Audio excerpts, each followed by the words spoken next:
Hello friends, and welcome to this week's YouTube video. Do not be fooled by our cute appearances. This is a spooky, scary YouTube video this week. This week, I'm going to be sharing all of my, and I mean all, capital all, underlined, exclamation point, all of my paranormal experiences while transforming into Lil Bo Peep. And if you don't want to claim all the negative energy from this video, you better like and subscribe. 1, 2, 3, let's go!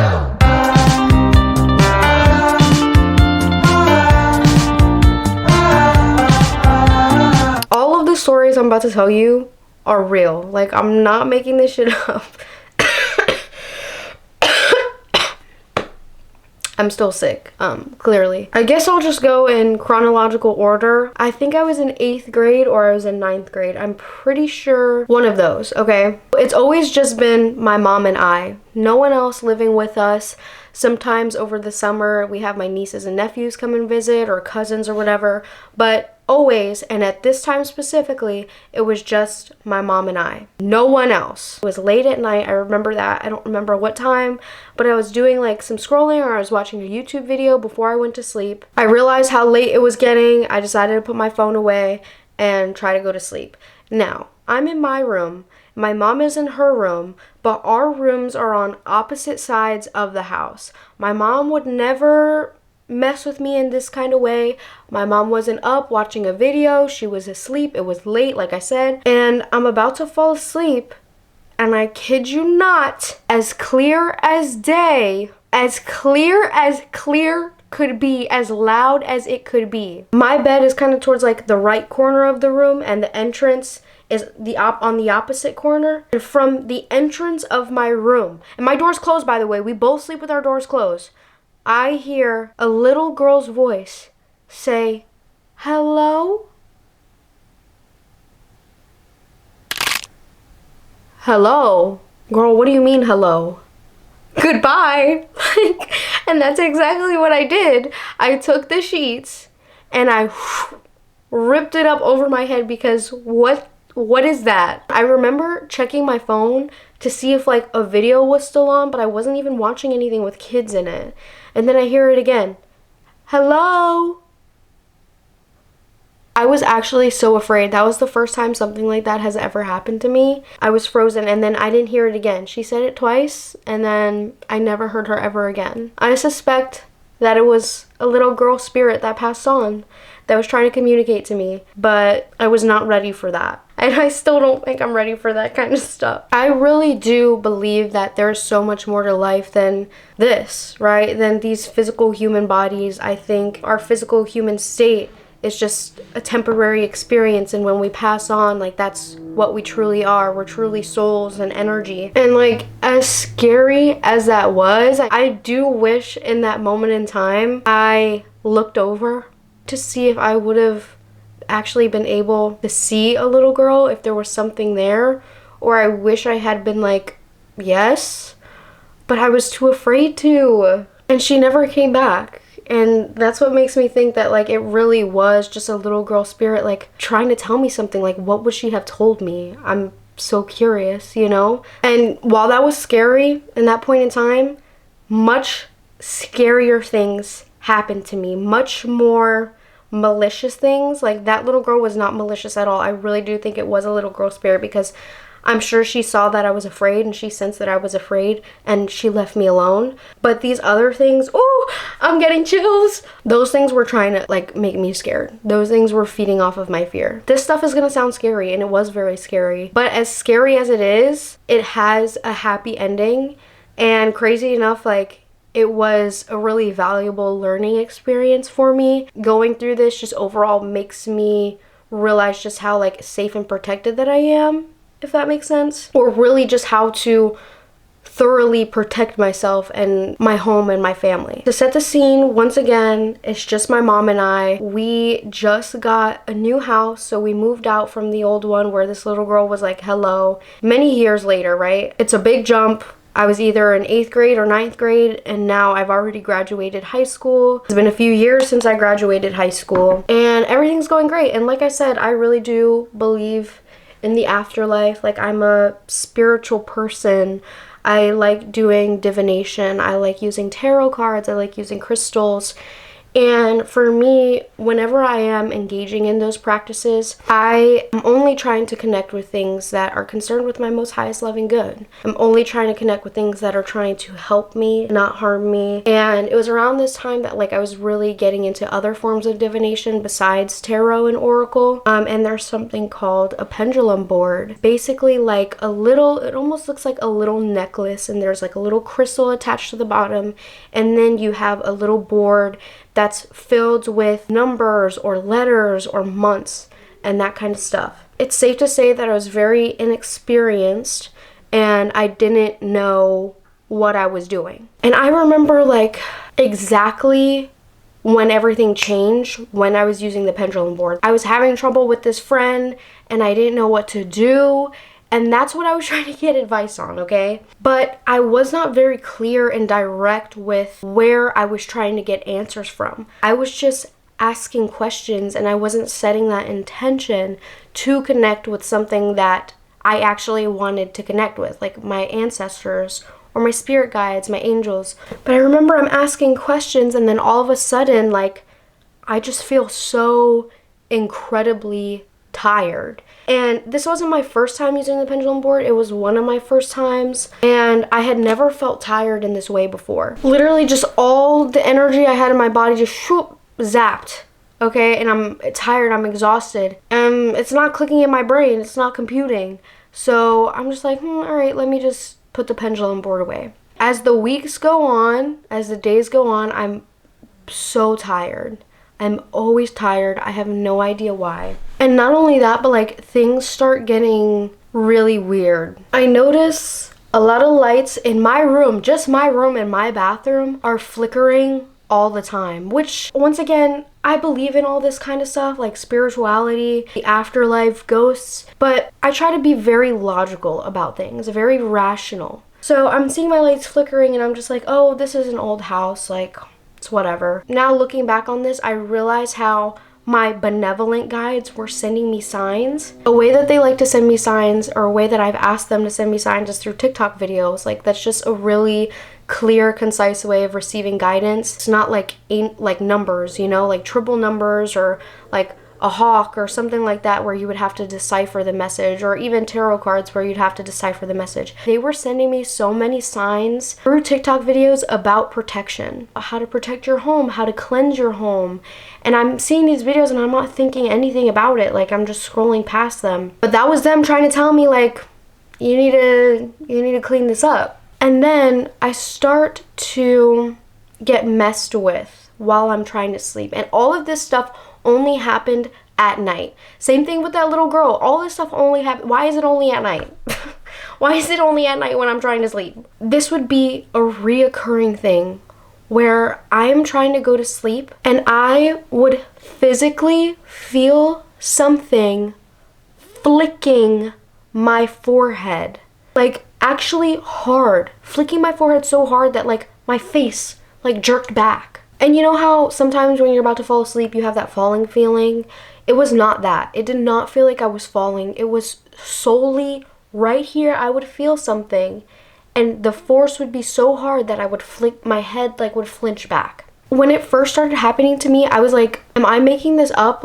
Is there something wrong with my body? With my nervous system? Is this a condition? I would take the sheets and I would put it over my head and that was it. And it wasn't every night. I started having really bad nightmares. And it wasn't just weird nightmares the way dreams can be weird. My nightmares were truly my biggest fears come to life. I remember going to sleep one night. My room was a little bit messy. There was a couple of things on the floor, on the counters, my dresser, that kind of stuff. In my dream that night, it took place in my room and everything was exactly the same in my dream as it was in real life in my room. All of the details were exactly the same. And actually, my mom was with me. My mom and I, we started staying together because we were both afraid at night. And I'm going to tell you what was happening to my mom too. Even in my dream, my mom was with me and all three of the dogs were with us. But in my dream, somebody broke into the house,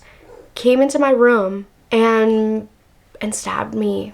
I started to realize that there was actually something really wrong and I had to do something about it. So I started doing research on how to cleanse my home. I'm lighting up incense and I'm walking around the house, but these things kept happening to me. So then I come across a form that says cleanse my mirrors because they act as portals. It said that I could use like moon water, and you just take water, you charge it under the moon, and then you wipe all your mirrors down with the intention of like locking it and cleansing it. So I did that during the day. I wiped down all of the mirrors in the house. That night I go to sleep, and in my ear, I'm laying on my side, and the ear that's facing up, I hear a scary voice, like a voice that you would hear in a horror movie, right? And it says to me in my ear, "Are you protected now?" I'm not kidding. I end up coming across a way where I can ask angels to help me, specifically Archangel Michael. And I remember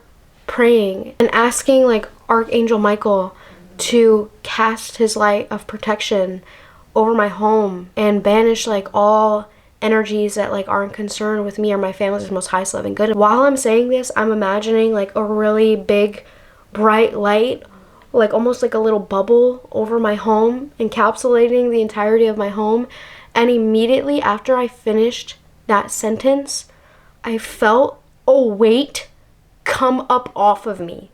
I'm not lying. I felt a huge weight just whoosh.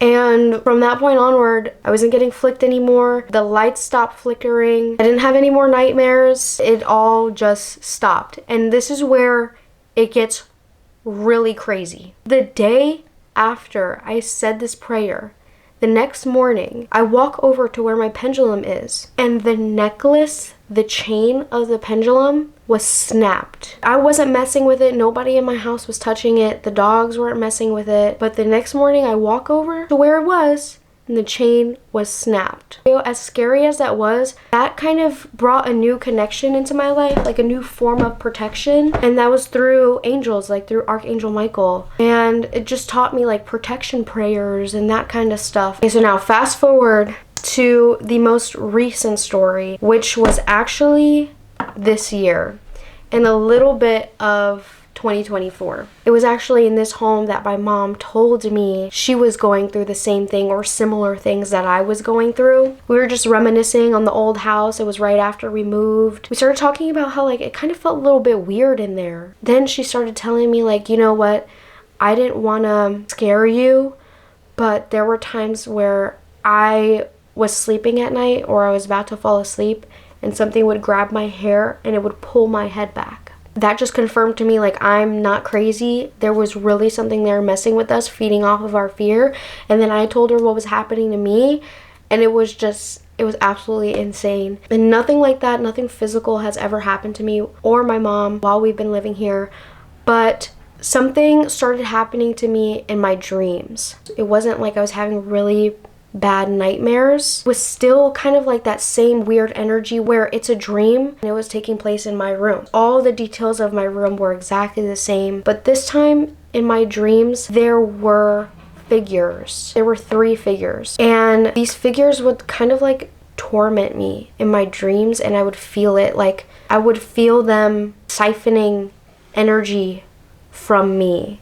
I know this sounds crazy, but this is what happened, okay? And I started getting like that same feeling where it was hard for me to fall asleep again because I was scared. I prayed to Archangel Michael and I prayed to God and I said, please like cast your light of protection not only on my home, but me physically, me emotionally, me mentally, me astrally, me in my dream state, you know, me and my loved ones. Protect us in all aspects. And one night I went to sleep and it's that same reoccurring dream. I'm in my bed sleeping and these energies, these entities, they come to me and they're trying to take my energy. And I remember once again like me trying to like get away from these things. I'm uncomfortable, I'm scared. And then I just hear like in my dream, he's coming for you. And in my dream I remember questioning it, like, what do you mean like he's coming for, like I'm like scared. Immediately after I hear that, I'm like, what do you mean he's coming for me? And then I hear, God is coming for you. Right after like I finish hearing that in my dream, I feel like a tingling sensation on my neck. It starts off very lightly. Everything is still going on in the dream, like they're siphoning my energy in the dream. It starts off with this light little tingle, and then it starts to grow and grow and grow, and eventually it becomes a really intense jolt that wakes me up out of the dream. Yeah, my prayers were answered, like, and I was saved in that moment. I still had a really hard time going to sleep at night out of fear. I remember I was struggling one time to fall asleep, and I remember praying to my ancestors specifically. And I was thinking a lot about my grandmother when I said this, who passed, and she was very religious. And she was also very protective. Every time one of her children would leave the house, she would say like a little prayer of protection over them when they left. My mom told me this about my grandmother after this little story piece that I'm about to tell you, and it just made sense. I was like, I know that was my grandmother who did that for me. Once again, I'm struggling to fall asleep. I was at my wit's end, you know, with fear, and I remember praying to my ancestors, concerned with my most highest loving good, to help me not feel afraid, to do everything in their power to keep me protected and to help me sleep at night, to keep me safe. And that night, you know how when you're half asleep and you're half awake? I'm half asleep, but I'm half awake. And I should preface by saying that I'm Puerto Rican and Honduran. Everyone in my family is fluent in Spanish.